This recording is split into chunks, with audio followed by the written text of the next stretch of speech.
Jina langu naitwa Stella Msofe, katibu tawala wa wilaya ya Bagamoyo. Siku ya leo ni siku ya mwisho kabisa katika maonyesho yetu ya Nane Nane ama kilele cha maonyesho ya Nane Nane, na tuko hapa katika banda letu la halmashauri ya mji wa Bagamoyo.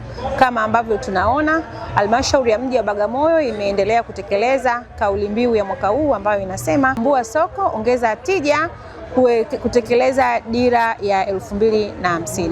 Kila mmoja anafahamu kwamba katika dira ya 2050 pia imegusa uchumi wa mtu mmoja mmoja na uchumi jumuishi kwa wananchi wa Tanzania, na kila mmoja anatambua kwamba kilimo ndio uti wa mgongo wa Tanzania.